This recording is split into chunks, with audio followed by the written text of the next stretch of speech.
हरियाणा की हर अपडेट के लिए बेल आइकन दबाएं और सब्सक्राइब करें STV हरियाणा न्यूज।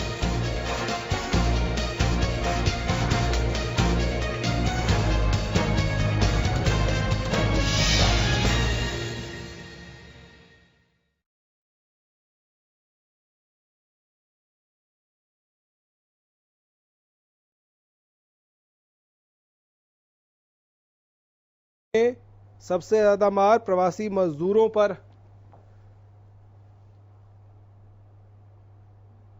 पड़ी है और प्रवासी मजदूरों का दर्द सब पूरे देश में देख रहे हैं।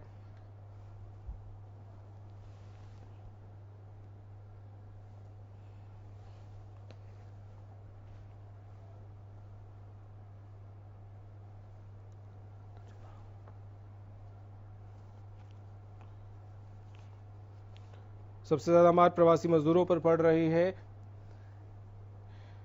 सरकार प्रवासी मजदूरों को हर संभव मदद का दावा कर रही है। विपक्षी दल इस मुद्दे पर सरकार को घेरने का मौका नहीं छोड़ रहे। कैबिनेट मंत्री गौरपाल गुर्जर ने प्रवासी मजदूरों के मुद्दे पर सियासत करने पर विपक्षी दलों को निशाना पर लिया है और कहा सरकार ने सारे इंतजाम किए हैं। कुछ लोग ये कह रहे हैं कि ट्रेन पहले क्यों नहीं चलाई, अगर पहले चलाई जाती और कुछ गड़बड़ होती तो ये कहा जाता कि पहले क्यों चलाई। कुछ लोगों का काम तो केवल प्रश्न करना ही होता है।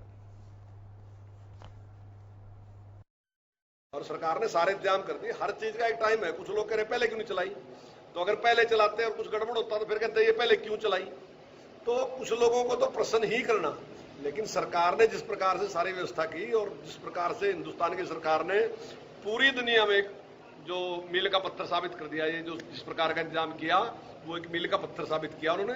और पूरी दुनिया आज हिंदुस्तान की तरफ देख रही कि भी किस तरीके से उन्होंने इतनी आबादी में उसके बावजूद कंट्रोल किया। कैथल में कोरोना का नया मामला सामने आया है। दिल्ली के हॉटस्पॉट इलाके सुल्तानपुरी से लौटा 19 वर्षीय युवक कोरोना पॉजिटिव मिलने के बाद स्वास्थ्य विभाग की टीम ने उसे आइसोलेशन वार्ड में भर्ती किया है। युवक को इलाज के लिए Agroha medical college Hisar refer किया गया है और परिवार के 11 सदस्यों को भी आइसोलेट किया गया है।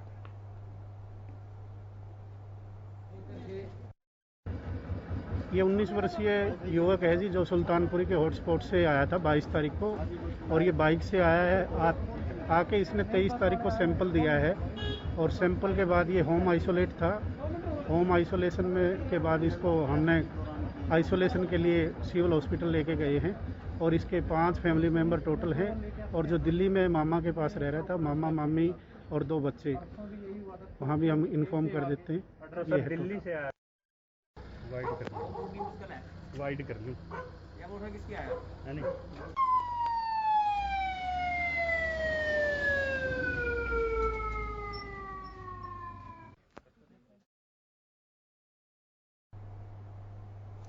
करनाल में एक दिन में 4 कोरोना पॉजिटिव केस सामने आए हैं। बताया जा रहा है कि एक ही परिवार के तीनों सदस्य चमन गार्डन के रहने वाले हैं और तीनों की दिल्ली की ट्रैवल हिस्ट्री है। वहीं चौथा युवक इंद्री के खेड़ा गांव का रहने वाला है, जो कोरोना पॉजिटिव मिला है, जिसकी नोएडा की ट्रैवल हिस्ट्री बताई जा रही है। इन मामलों के साथ ही करनाल में कोरोना की कुल 27 मामलों की पुष्टि की गई है, जिनमें से 11 एक्टिव केस सामने आए हैं। फिलहाल 15 लोग ठीक होकर अपने घर जा चुके हैं। एक बुजुर्ग व्यक्ति की मौत भी हो चुकी है। आज हमारे जिले में टोटल 4 कोरोना के केसेस आए हैं। उनमें से जो पहला केस था वो खेड़ा गांव से है, इंद्री सब डिवीजन में। ये एक युवक का मामला है जो नोएडा से वापस लौटा था और जब यहाँ पे उसका कल जांच की गई तो वो पॉजिटिव निकला। इसके अलावा जो 3 केसेस हैं वो करनाल शहर के चमन गार्डन एरिया से संबंध रखते हैं। ये तीनों लोग एक ही परिवार के हैं और ये पिछले हफ्ते दिल्ली किसी कार्यक्रम में गए थे और जब वो पिछले हफ्ते वापस लौटे तो आज उन्होंने उनमें से एक के बुखार आने की वजह से, लक्षण आने की वजह से जब टेस्ट करवाया तो पॉजिटिव आए हैं। इन चारों लोगों को हमने कल्पना चावला मेडिकल कॉलेज में शिफ्ट कर दिया है और उनका इलाज शुरू हो गया है। जो लोग इनके संपर्क में आए हैं उनका भी टेस्टिंग करवाई जाएगी और जो संबंधित एरिया हैं इनको सील करके कंटेनमेंट जोन डिक्लेयर किया जा रहा है। इस प्रकार से करनाल में अब तक टोटल कोरोना के केसेस की संख्या 27 हो गई है। इनमें से 15 मरीज हमारे ठीक होकर अपने घर जा चुके हैं। एक पेशेंट की डेथ हो गई थी और जो एक्टिव केसेस हैं वो 11 है। रोहतक के गढ़ी सापला गांव में कोरोना का नया मामला सामने आया है। दरअसल 21 मई को नया बांस गांव में दिल्ली फायर सर्विस का एक युवक कोरोना पॉजिटिव निकला था। उसी कर्मचारी का दोस्त भी कोरोना पॉजिटिव पाया गया है। युवक भी दिल्ली फायर सर्विस में नौकरी करता है और दोनों ही एक गाड़ी में सवार होकर नौकरी पर जाते थे। फिलहाल स्वास्थ्य विभाग की टीम ने पॉजिटिव युवक को इलाज के लिए रोहतक पीजीआई में भर्ती कराया है और उसके परिवार के लोगों के सैंपल भी ले लिए गए हैं। इसके साथ ही गांव में स्क्रीनिंग का काम शुरू कर दिया गया है। मिली थी भाई जो गड्डी शापला में एक लड़का जो फायर ब्रिगेड दिल्ली में नौकरी करता है वो पॉजिटिव है। तो सूचना पर डॉक्टर साहब तहसीलदार साहब और हम सभी आगे पहुंचे हैं। जो लड़के ने परसों चेकअप करा था, कल ये CHC शापला में एडमिट हो गया था, जिसको पीजीआई भेज दिया और यहाँ जो नाके वगैरह है सील कर दिया। 4 दिन पहले एक नया बांस का पेशेंट पॉजिटिव आया था जो दिल्ली फायर ब्रिगेड में जॉब करता है, तो उसके साथ ही ये आना जाना था इसका सुनील सनोफ ओम प्रकाश गड्डी सांपला से। तो उसके साथ वालों को भी ट्रेस करके उनकी सैंपलिंग करवाई थी, तो परसों सैंपलिंग होती, कल ये पॉजिटिव आया है गड्डी सांपला वाला पेशेंट। तो उसके सिलसिले में आज सभी इसके परिवार का और गड्डी सांपला में सबकी सैंपलिंग होगी और कॉन्टैक्ट ट्रेसिंग करके सबको क्वारंटाइन किया जाएगा।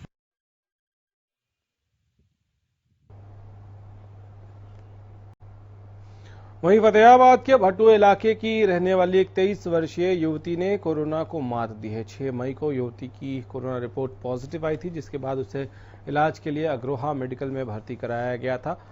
अब युवती ठीक होकर वापस लौटी है। लगातार 2 रिपोर्ट नेगेटिव आने के बाद उसे अस्पताल से छुट्टी दे दी गई। युवती के घर पहुंचने पर पड़ोसियों ने फूल बरसाकर और थाली और ढोल बजाकर युवती का स्वागत किया।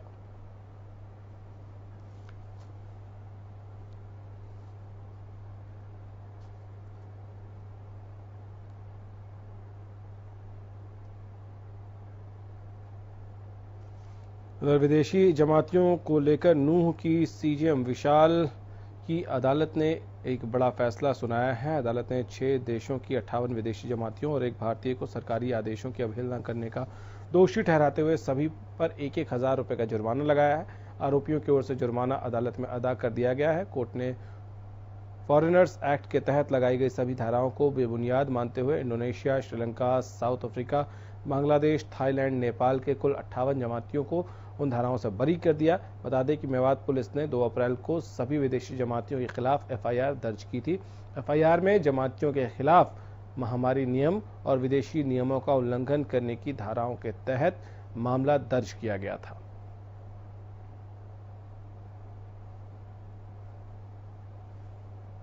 पुलिस ने जो FIR की धाराएं थी उन सभी में चालान सबमिट किया था और उसमें पुलिस ने कोई ना धारा को हटाया, डिलीट किया ना और एक्स्ट्रा दोषी माना था। सबको दोषी मानते हुए उन्होंने चालान सबमिट किया था। और उसके बाद फिर हम लोगों ने दरखास्त लगाई पॉइंट ऑफ चार्ज पे आर्गुमेंट करने की। तो पॉइंट ऑफ चार्ज पे हमारी जो धाराएं हमने चार्ज के वक्त पे अदालत ने हटाई वो section 3 epidemic diseases act, section 14B and 14C foreigners act 1946 और IPC की धारा 269 और 270 और 120 भी, इन धाराओं को डिलीट अदालत ने किया और इन धाराओं में डिस्चार्ज किया। सिर्फ एक धारा 188 की थी, डिसओबीडियंस ऑफ ऑर्डर्स, उसके तहत जो है वहां पर ट्रायल चला। हमारे कोरोना वायरस के लॉकडाउन की वजह से तकरीबन 57 विदेशी तबलीगी जमात से जुड़े हुए लोग यहाँ थे और Sri Lanka, Indonesia, South Africa, Thailand, इन 4-5 देशों के लोग, बांग्लादेश यहाँ थे उस समय में। और उनका जो कानूनी प्रक्रिया के बाद अब न्यायालय ने उनको बरी कर दिया है और उनका फाइन लेके कंपाउंड करके उनके जो ऑफेंस था उसको जो है इनको बरी कर दिया है। तो उसमें अब इनकी चाहे वो श्रीलंका की हो, चाहे इंडोनेशिया की हो, थाईलैंड की हो, सभी एम्बेसी से सरकार की तौर पे भी बात हो रही है और हम भी अपने निजी तौर पे भी उनसे संपर्क साधा हुआ है और बहुत जल्दी हमें उम्मीद है, क्योंकि वीज़ा जैसे ही इनका क्लियर हो जाएगा और जैसे हो जाएगा बहुत जल्दी ये अपने जो है मेहमान जो है अपने स्वदेश अपने देश लौट सकेंगे। आपका जिला आपकी खबर में यहाँ वक्त एक ब्रेक का है, जल्द लौटेंगे।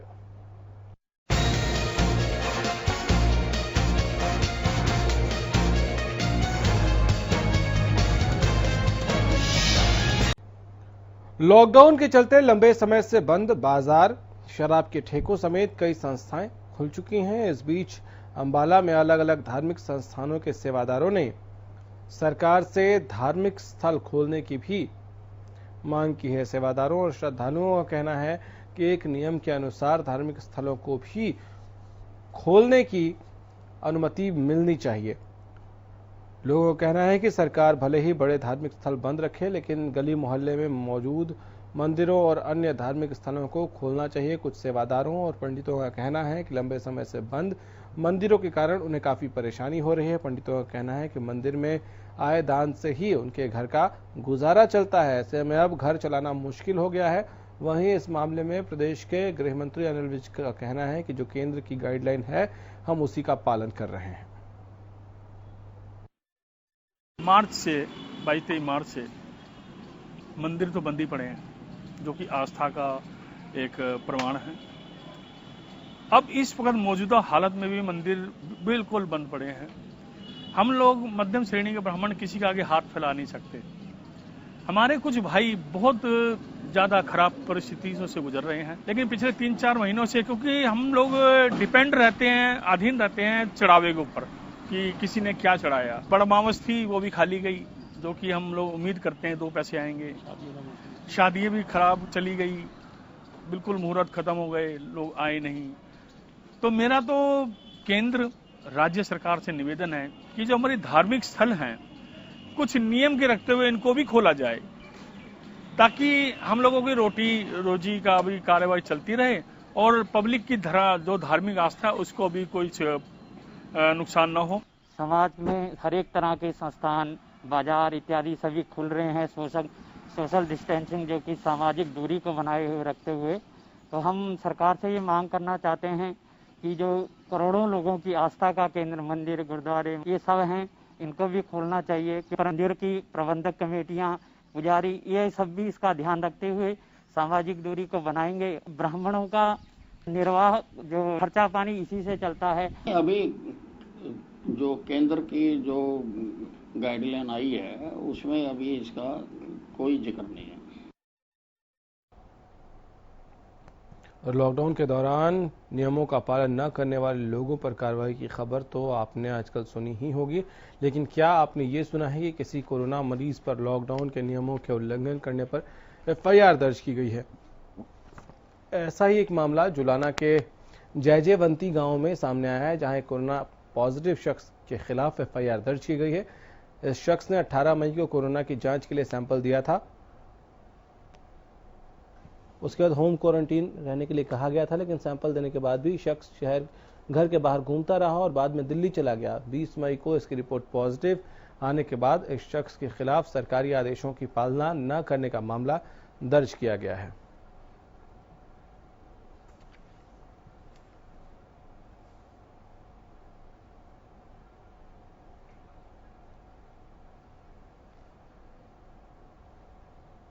सिरसा में 3 दिन पहले भादरा बाजार से एक महिला कोरोना पॉजिटिव मिली थी, जिसके बाद स्वास्थ्य विभाग ने भादरा बाजार की 3 गलियों को कंटेनमेंट जोन घोषित कर दिया था, जबकि 2 किलोमीटर के दायरे को बफर जोन में शामिल किया गया था। वहीं अब इन तीनों गलियों में कॉलोनी के बाहर का कोई भी व्यक्ति दाखिल नहीं हो सकता, न ही कोई व्यक्ति कॉलोनी से बाहर जा सकता है। जरूरतमंद सामान की सप्लाई प्रशासन कॉलोनी में ही करवा रहा है। साथ ही स्वास्थ्य विभाग द्वारा एहतियात के तौर पर कॉलोनी में सैंपलिंग की जा रही है। अब तक विभाग ने भादरा बाजार से 75 सैंपल लिए हैं, जिसमें से 35 की रिपोर्ट नेगेटिव है और 35 की रिपोर्ट आनी अभी बाकी है।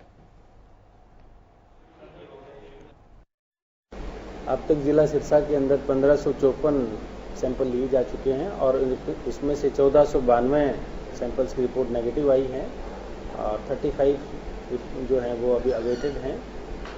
9 पॉजिटिव आए थे, उसमें से 8 ठीक होकर के अपने घर जा चुके हैं और एक पेशेंट अभी भी पॉजिटिव है जो कि मेडिकल कॉलेज अग्रोहा में एडमिट है और उनके जो कॉन्टैक्ट्स है उनके कॉन्टैक्ट्स की भी 35 की रिपोर्ट आई है, वो सभी नेगेटिव आई हैं और अभी तक हमारे यहाँ पे 3 कंटेनमेंट जोन चल रहे हैं और जब वो पूरे हो जाएंगे 28 दिन के बाद में तब उनको होम क्वारंटाइन रहने की एडवाइस दी जाएगी।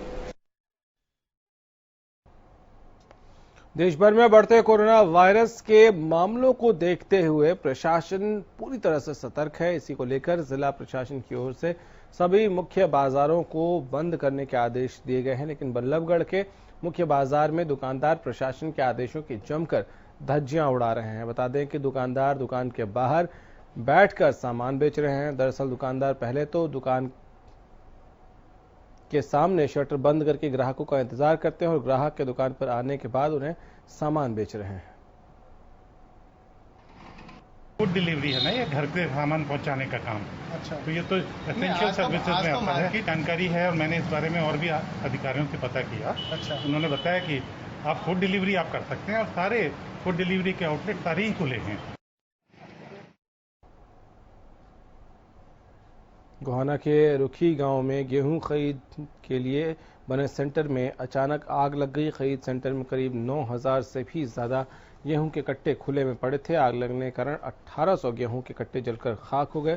सूचना पर पहुंची दमकल विभाग की टीम ने आग पर काबू पाया। फायर कर्मचारी ने बताया कि आग और पानी के प्रभाव के कारण तकरीबन 1800 गेहूं के कट्टे खाक हो गए हैं। उन्होंने बताया कि खरीद केंद्र में रखे गेहूं के कट्टों के ऊपर से बिजली की हाई वोल्टेज तार गुजर रही थी। उसी तार में हुए शॉर्ट सर्किट के कारण खरीद सेंटर में आग लगी थी। सूचना मिलेगी रुखी परचेज सेंटर है और वहां पर आग लग चुकी है। कृपया करके तुरंत फायर गाड़ी को भेजे। गाड़ी ने पहुंचकर मौके पर आग पर काबू पा लिया था और ये आग लगने का कारण शॉर्ट सर्किट है। ऊपर से लाइन जारी है तारों की, इसकी वजह से आग लगी थी और लगभग 1800 कट्टे आग से और पानी से प्रभावित हो गए। गेहूं की थी? हाँ, गेहूं के कट्टे थे वो। ये देव ट्रेंडिंग कंपनी के नाम से दुकान है, उसका गेहूं। ये सारा गेहूं सड़क पे पड़ा था क्या? ये नहीं, ये उसमें सेंटर में था। तो उसके ऊपर से बिजली की तार गई? हाँ, उसके ऊपर से बिजली की तार गई हुई थी। देश भर में ईद का त्योहार पूरी धूमधाम के साथ मनाया जाता है, लेकिन इस बार कोरोना महामारी का असर त्योहारों पर भी देखने को मिल रहा है। ऐसे में सिरसा में मुस्लिम समुदाय ने इस बार ईद अपने घरों में रहकर मनाने का फैसला किया है। सिरसा के जामा मस्जिद के मौलाना ने सिरसा वासियों से ईद की नमाज अपने घरों में ही पढ़ने की अपील की। उन्होंने लोगों से गले मिलने से बचने और सोशल डिस्टेंसिंग बनाए रखने की अपील भी की है। उन्होंने लोगों से अपील की है कि इस महामारी के खिलाफ सरकार द्वारा लड़ी जा रही लड़ाई में उनका सहयोग करें। कल देश भर में ईद मनाया जाएगा और ईद का त्योहार है। त्योहार पर कोरोना का असर दिख रहा है। हालांकि यह बार बार अपील की जा रही है, अलग अलग संस्थानों की तरफ से, मस्जिद की तरफ से भी अपील की गई है कि नमाज अपने घर में ही अदा करें और गले मिलने से बचें, सोशल डिस्टेंसिंग का पालन करें।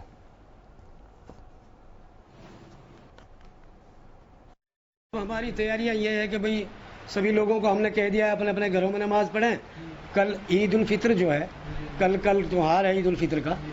जैसा कि अब लोगों के फ़ोन आ रहे हैं कि मौलवी साहब ये है, इमाम साहब क्या करें, आप लोग अपने अपने घरों में नमाज पढ़ें और ईद उल फित्र का जो है ना बिल्कुल सादा सी ईद मनाई जा रही है। एक सादा ईद के तौर पर अपने घरों में रहते हुए मनाएं और ईद उल फित्र का टाइम सुबह 7 बजे से लेकर के 11 बजे तक कभी भी आप जो है वो 2 रकात नमाज नफिल ईद उल फित्र वाजिब 6 जायज़ तकबीरों के साथ में और आप लोग अपने घर में ही मना सकते हैं। बतौर शुक्राना ईद उल फित्र 2 रकात नमाज वाजिब ईद उल फित्र बतौर शुक्राना आप अपने घरों में नमाज अदा करें।